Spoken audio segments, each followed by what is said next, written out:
Today's daf is daf Nun Beis, and we begin with Osam Maimar, which is 1, 2, 3, 4, 5 lines down from the top. Osam Maimar, the Mishnah says, Ubal Harez Zu Kim Mitzvasa. Lema, the Gemara clarifies, shall we say that the Mishnah Mesayele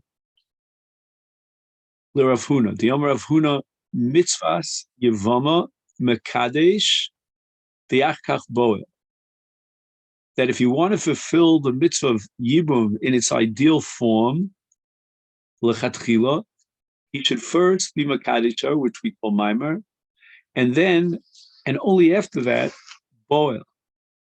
I guess that's more of a tznius, that although Rav Huna doesn't deny that Be'ila, straight away without the introduction of Kiddushin, of Maimar would be fine, and certainly he would be konaha midoraisa, but lechatchila, the ideal way of doing it is Maimar first.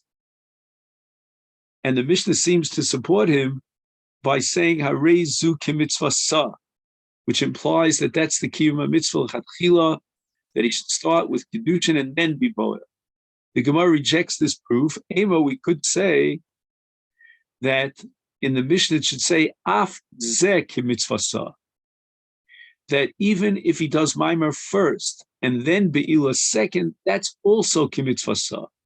But without Maimer preceding the Bia, that is also Kimitzvah Sa. There's no raya to the din of Rav Huna that ideally the perfect way L'chatchila is first Maimer and then Be'ila, Pshita. The Gemara asks the following. This din in the Mishnah that you want to tell me that if he does a Maimer, afterwards he can be Mekayim the mitzvah of Bia through Bia, that's a chiddush of the Mishnah. That's a din pashut.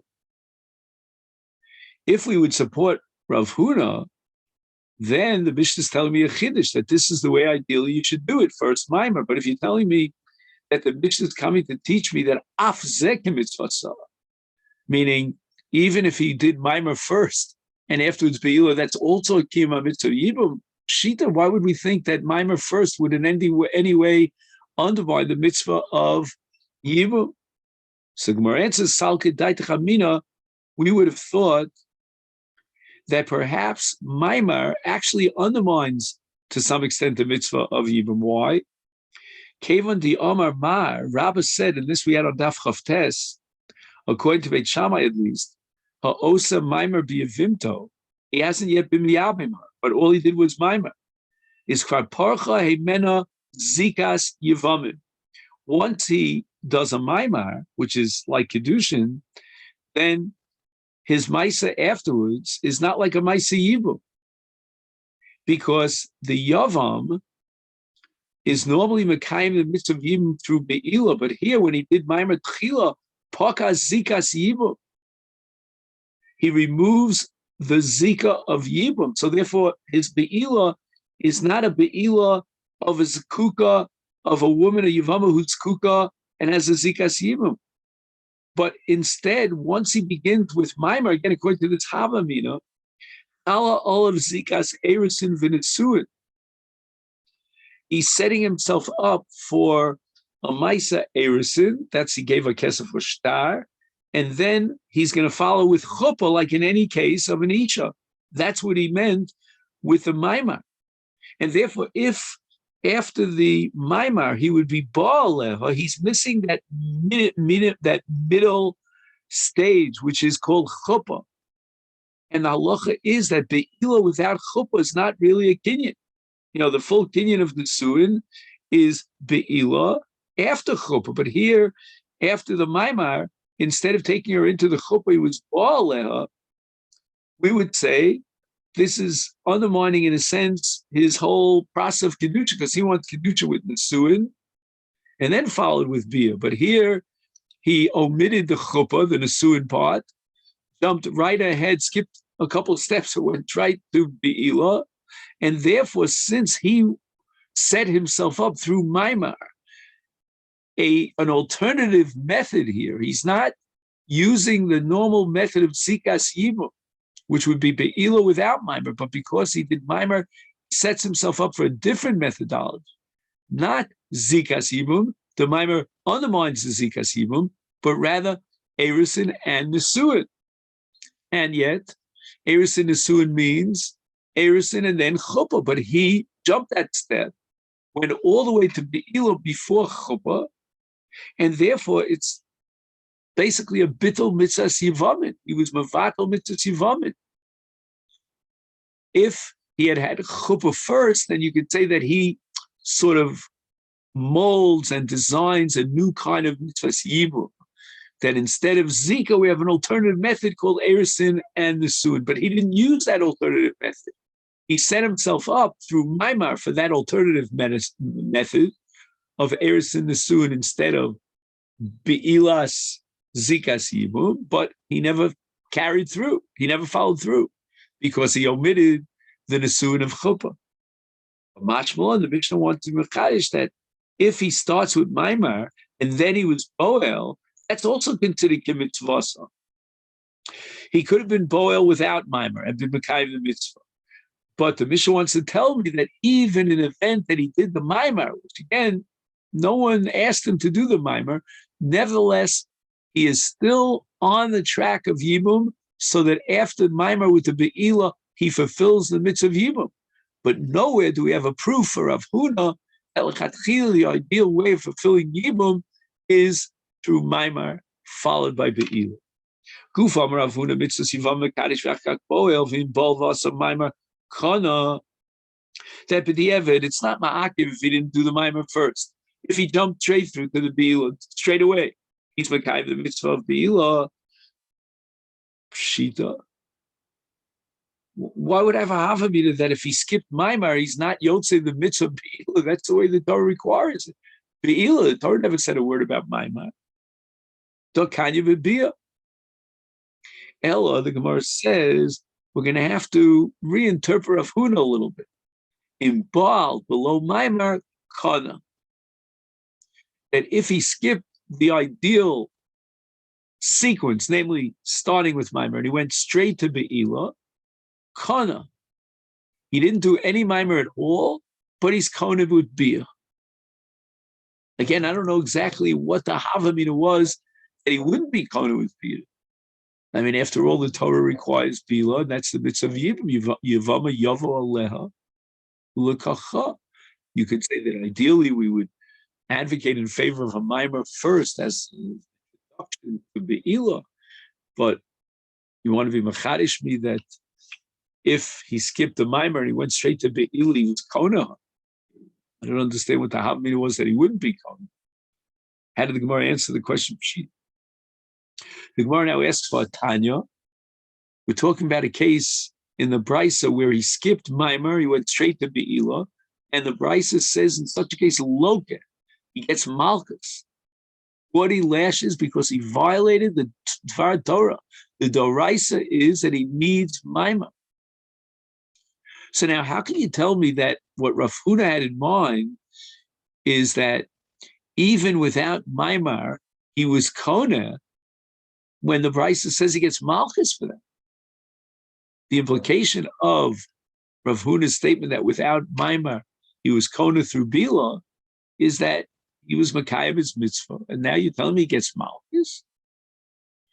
But the Gemara rejects it, that the Brisa doesn't mean Malchus 40 lashes, which is Malchus all right. Rather, Makas Mardus the Rabbanon.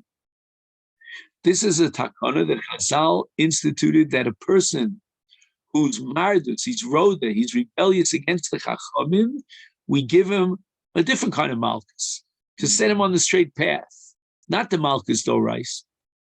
And the reason why in this case he gets malchus mardus is because it was kalas rosh. This is not the way just to go straight to be'ila. That's not sneistic. That's kalas rosh without maimar. But certainly it was konaha without maimar.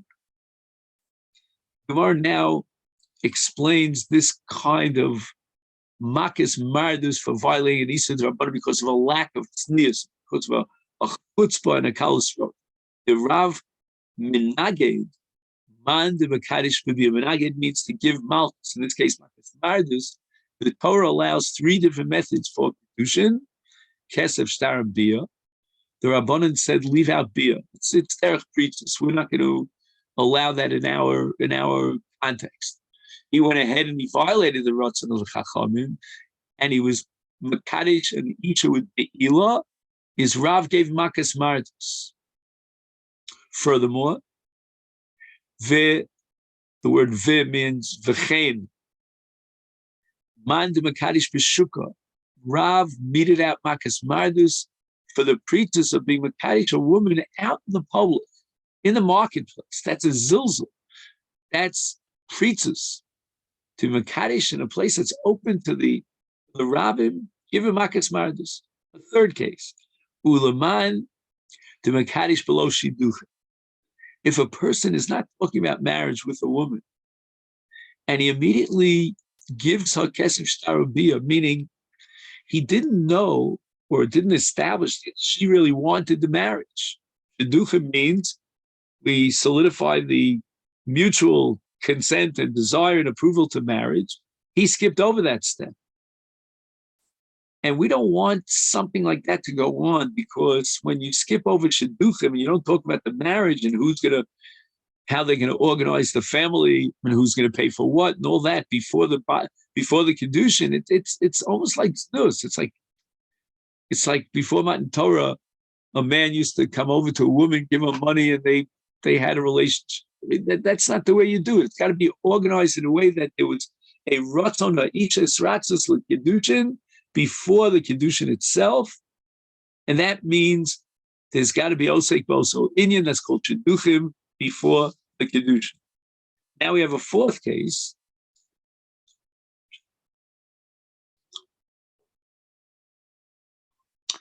Of someone who deserves makas mardus, he didn't do it the right way. What happened? On the mevatel gita. Oh, this is a really severe violation. A man sends a get with a shliach. The shliach is well on his way to deliver the get to the man's wife out there in Medina Sayyam. And here, where the Baal is located, where he sent the shliach is on his way. The Baal was mevatel the shliach. Hineni mevatel such shliach. Shliach might not be aware of that. And certainly when he delivers the get to the woman, she's not aware of it. She gets a get, and she goes out and gets married, and the children from that marriage are mamzerim. So this was a terrible thing that he did by being mevatel the shliach, which again, legally, according to Torah law, he has the rights to do so, but the Rabbanim prohibited it. There's no such thing as bitla shliach shelo b'fnei shliach. And if he did so, and he might have caused a terrible calamity as a result with mamzeris, we give him makas mardus. Another case. Uman de Mosar Modah Gita. A man writes a get, and then in secret, he notifies two Eidim that he's not satisfied. Ein ritzonu b'ksivas nesivas aget. And Rav gave him makas mardut because the get might come somehow to the Yada Isha, maybe through a shliach again. She doesn't know that he was Mosar Modah, that he was mevatel the get. And once again, she gets married and the children are mamzerim. And also, man depakid l'shlicha d'Rabbanan. When the Rabbanan want to subpoena someone to show up in front of Bezdin, they send a shliach. Shliach arrived, told the man, I'm a shliach of Bezdin. You are now invited to the court. And he was mezalzel in the shliach. So don't bother me. It was a chutzpah nor on his part against the shliach of Bezdin. And umad shoy shamta derabanan alei tlasin yomin. A person is obligated in a shvur, and he doesn't want to take the oath. Bezdin will put him into nidui for 30 days, or if within that 30-day day period he gets himself straightened out and he asks Bezdin to be matir the nidui. But a person who goes through the entire nidui of 30 days without straightening himself out and without coming forward, asking the Bezdin to terminate the nidui so he'll take the shvua, his Rav used to give him malchus on that, and therefore he deserves makas mardus. He's called Mashas Atzmo Shloshim Yom. He leaves the nidui for 30, lets it go for 30 days, doesn't pay any attention. He did not request the Bezdin to terminate the nidu. Last but not least, the al-chasna the doir bebei chamui. Now I know that the word chasna means a person's chasna. But what's the doir bebei chuma? He's talking about his son-in-law. What's wrong with his son-in-law? Why does he deserve malchus? What did he do? Doir is Aramaic for dar. Bebei chamui. He lives in the house of his mother-in-law. And he's ragil bebeso. He's a regular. Excuse me. He's a regular in the house of his in-laws. And we have a principle that a mother-in-law has a certain love, a good feeling for her son-in-law, and we're afraid that something might happen and there'll be a violation of a terrible, terrible Isra right. So the Gemara asks the door in the Choliflo, he's only Chayv Malchus because he moves into the house of his in-laws.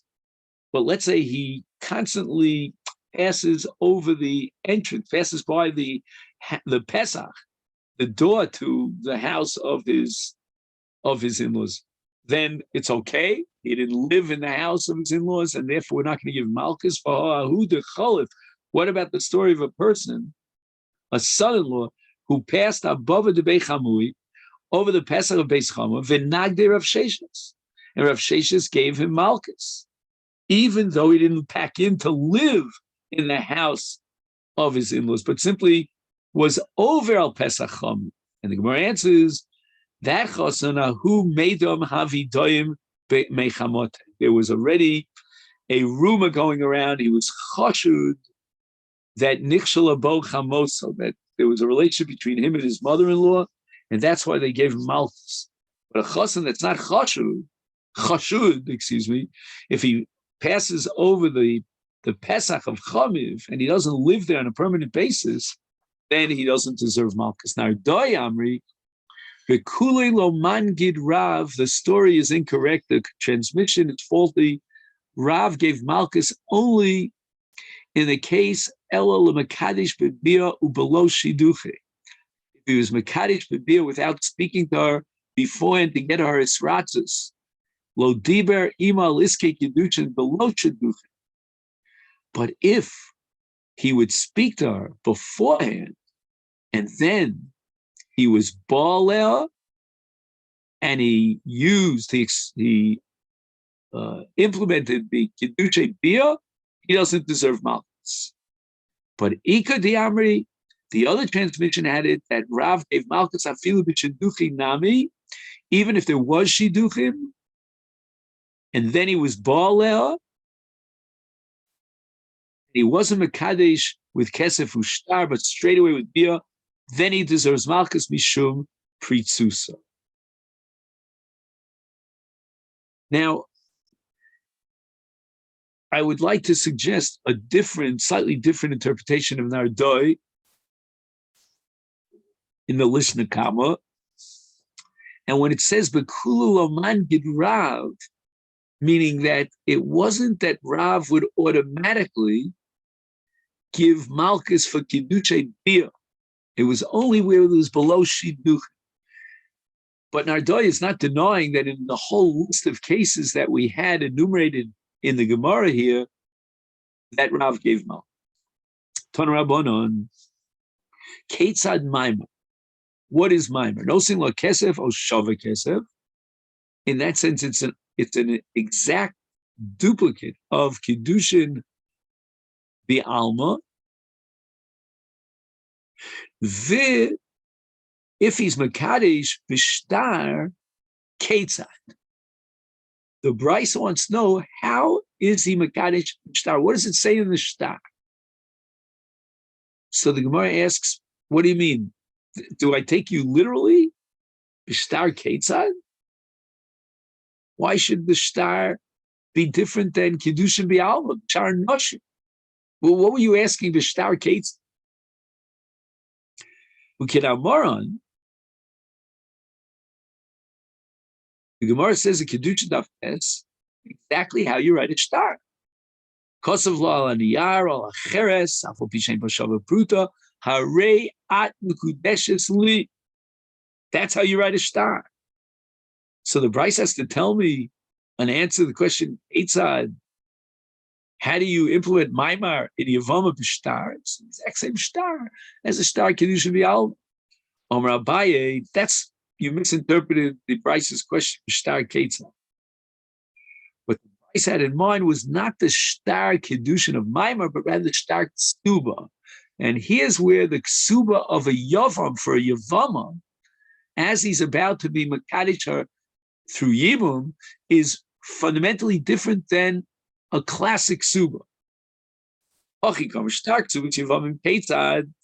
Yavam is not Mischayev B'Ksubas Yevama, because he was thrust into this marriage according to the Torah obligation. So therefore, it wasn't his own initiative, Mirtzono. It was Min HaShamayim Kafuhu, and therefore he's not Mischayev for a Ksuba. So what's written in the Shtar Ksuba of a Yava to a Yevama? And the answer is Kosiv La No Ploni Bar Ploni, Kabelis Yas Plonis Yevimti Alai Lazun Ulefarnis HaKaroi. The essence of the Shtar Ksuba in the case of a Yavam is Mizonos, Parnosa, that he obligates himself to support his wife, the Yevama, after Yibum. And no other obligations other than Mizonos and Ksus are included in that Ksuba, Bilvad, but that only applies Shetehei Ksubasa al Nichse Baila Rishli Ksuba, which is Mana in the case of a woman who already was married once before, or Masayim in the case of a Basula first marriage. That is collectible from the estate of the late husband. The late husband left an estate, and that estate was Meshuba to pay the Ksuba Mana Masayim. Therefore, the Yavam, who has not entered into this marriage out of his own will, he doesn't have to worry about Ksubas Mana Masayim. She'll collect that from the late husband, his late brother, through the shibud of his nachas. However, the Lesle Rishon, let's say the Bala Rishon died a penniless man, he did not leave an estate that would be Meshuba, that would be lead for the collection of Haksuba Mana Masayim. Then Takinu Le Rabbanan, even for Yevama, she deserves a Ksuba Mana Masayim, Miasheni, from the second brother, meaning the Yavam, the line brother,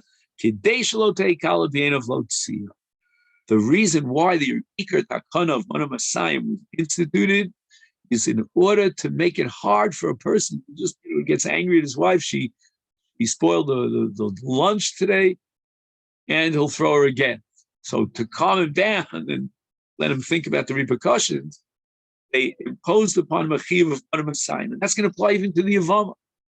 We don't want her to be exposed and vulnerable to the possibility that the chick will just simply get angry and throw her and get divorced. So the Mana Masayim will be instituted. And that fundamental principle allows her for protection against divorce. If, on the other hand, she can collect the Mana Masayim from the estate of the late Yevama, then she's covered. She already has a protection through the Ksuba Mana Masayim to collect it from the estate of her late husband.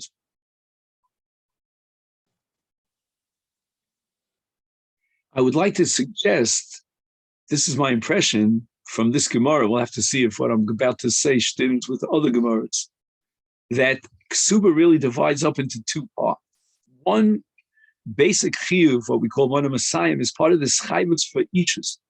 When a man marries a woman, he's not only kone the woman with a das kinyan, but there's also das hamischayev, that he accepts upon himself a chiv ksuba. That's a fundamental din. Then there's another din that on top, the Rabbanan will misakin a takonis ksuba of Mana Masayim in order to protect her, so that lo yekala b'einav lo tzia. That's already a second din. It could be the first din, might even be doraisa. According to one man, the Yomi ksuba is doraisa.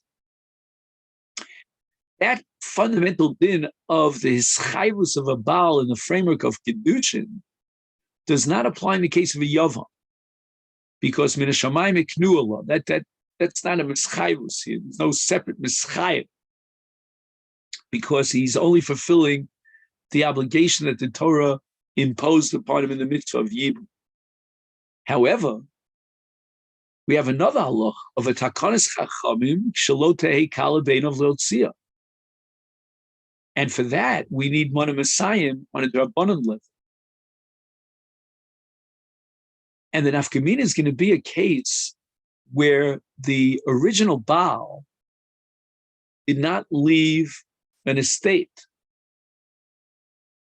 And there's no money, no shibud for her to collect the mana Messiah. And then we go down to the second level, that second halacha of a takanas chacham, on a deraisa level in terms of this chayvus, that doesn't apply to a yav. And if there's an estate left by her late husband, then we say that she's protected, she's covered. But in a case where there's no estate in Yibum, and there's no basic fundamental halacha of ksubim mitzad ha-mischayev, because min hashamayim iknu lo, what's the exact language?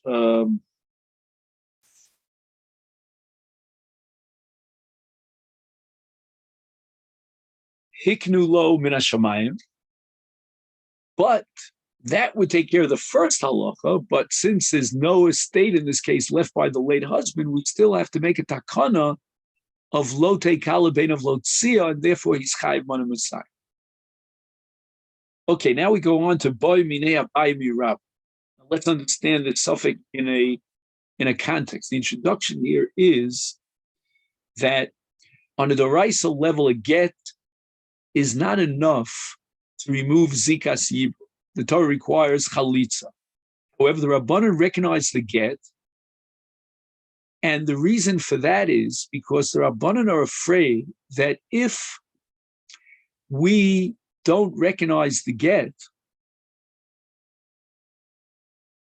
then shuvei niyachol liyabma, okay, v'neselas alav alachiv. And the reason for this takana is that if we're going to disqualify the get, which the Torah does, then there's be a toast. What's going to be the mistake? They're going to say that, look, get is a very powerful instrument. And be'ishas bi'alma, the get is mafkia and mata the isha.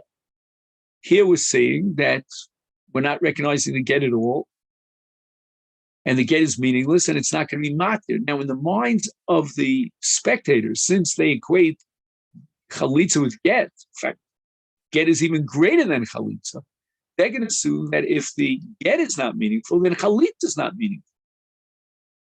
So imagine in a case where they think chalitza is not meaningful, and he or one of his yevamim will have a relationship with her after chalitza. That's a violation of the erev of Eishesach, because once chalitza is mafkir the zika, then we go back to the original erev of Eishesach. Now, what is this get that the Rabbanon wanted to give a gushpanka, a validity and recognition to the significance of this get? And it means that there's no Yibum anymore, not him nor his brothers. And it means that all her relatives become Asurim Olav, Midin, Krovas, Krushaso, and so forth. What kind of get are we talking about? Does this Zera, this takana, recognizing the get in the case of Yevamot, only apply to a full-fledged perfect get, or even to a get which is invalid, but it looks like it on the outside? Nasan la get, the Amar, and he says at the time of the Nesina, the delivery of the get, Hareat Megureshes Heimeni, the at Muteris Lechalad, you remain Asur Lechalad. Such a get is invalid. What's the deal with such a get that was given to Yevamot? Get that was given to Yevamot is the Rabbanan. The Rabbanan were the ones who recognized this get. which get, according to the first side in the suffix of Abaye, dafka get to mahani beishas each. The Rabbanan are going to say that if this get would have been effective and valid in Eishas each, we're going to validate it in get. Mahani b'Yevamot. We're going to be validated in the case of Yevamot. Aval, get to lo mahani beishas each. When this get, even in a case of Eishas the Alma, would not be effective, because he said, Iyat muteretz l'chol adam. Lo mahani b'Yevamot. If it's not effective in the case of a get le'isha doraisa, ish doraisa, then it's not effective for Yevamot d'Rabbanan. What's the other tzad in Abaye? O Dilma, asi lechlufe begita. People don't realize that this get is invalid. They may think it's valid, and they'll equate it with any get. They'll come to the toes to the mistake that just like this get doesn't passel her, no get passes her. And they'll allow for Yibum after the nesina of a get, even if a get is moil, if it's a full-fledged, qualified get in an Eishas Ish situation. So Rabbi responded, we have to be machmir here and validate this get, even though in an Eishas Ish situation, invalidates the get, but here, they'll think it's a real get. Ask if Rabbi Bar Chanan, if you're going to tell me that people might think it's a get, and therefore we have to treat it as a get, is Yoivla Niyara bi Alma, Hachinami Besola? How far can you go with this? The man gave his Yevama a blank piece of paper. And maybe he said the magic words, this is your get, but there's nothing written on the paper. It's a blank piece. People might think that he's giving a get, and if you don't validate that get, then they're going to think that he could be miyabim her even after he gives her a get. On Malay, Rabbah says, wait a minute, there's a definition here. There's a geder. It's not just throws her a piece of paper. The criterion and the way we measure whether this get is similar enough to a real get, such that Asi Lechlufe kicks in, and in the Yevama case, we would have to validate the get. What's my criterion? What's my litmus test to measure whether the get passes that basic level of a get? It's whether or not she can marry a Kohen. Chossam, if a man gives a blank piece of paper to his wife, he can marry a Kohen if he dies. It's not even what we call a reach get. But Hacha here, when he gives her a get, he says, Iyat muteres l'chol adam, kapasel l'kuhuna, there's something called reach get. And that's what Abai was wondering about, vacillating about. What happens if you have a get that, although it's possible, but nevertheless, linyan kahuna, we validate it and consider as a reach get. That's the kind of a get which the Rabbana would validate in the case of a Yavam.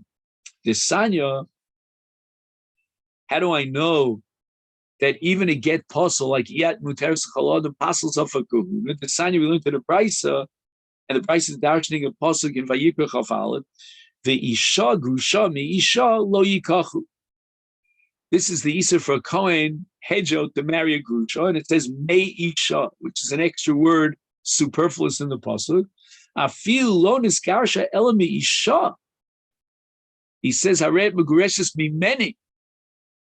The Iyat Muteres L'chol Adam is Lo Yikachu, she's Asur L'kuna, V'hainu Reach HaGet Sheposel B'kuna. And this Gemara seems to indicate clearly that Reach HaGet is a psul doraisa as far as kahuna is concerned. But in the case of Niyar, he gave her a blank piece of paper that's not even a Reach HaGet, and therefore in the case of a Yovam, we don't recognize it at all. And again, just thinking out loud, the concept of Reach HaGet in the case of Iyat Muteres Chol Adam means that there are two dimensions to Gerish. One is to be mafkia his issues, and the other is to be matir l'chol adam. So one is Hafkas Kinyan, the other is a matir. And Reach Haget requires one of those two elements, at least the basic element of being mafkia, his ichus was there when he said Areat Mugureshes Mimeni, hence this get is upgraded to the status of Reach Haget. So Iat Muteres Chol Adam means he removed the dimension of the matir of the get. Nevertheless, the get is still has a chalusayim get because it's mafkia's ishus Areat Mugureshes Mimeni. Hence, she's psul lakuna, and that's called reach haget. Now, Rabbi Bar Chama wants to deal with another case of a get that was written for Yevamot. And he says the following: Omar Rabbi Bar Chama, Hare Omru, the Chacham said, Omar Echlu Lav, a man commissions a scribe, a sofer, to write a get. And he says to her, Ksov get la rusasi. Write this get for my wife who's now only in Arus. I was Makasha with Kesev Ashtar. And I'm not going to use this get now, but Lichshech Nasena. Only after Chuppah, I want to be Megarish Agarshena. Hareza get. The Chacham said that this get is kosher. He can be Megarish. Because since it's already past Erisin, and he can be Megarisha now, so therefore the get that's written now and commissioned, the sofer was commissioned to write the get l'shem Erishin, that's a valid get, and therefore he could deliver that get after Chuppah when he decides that he wants to divorce.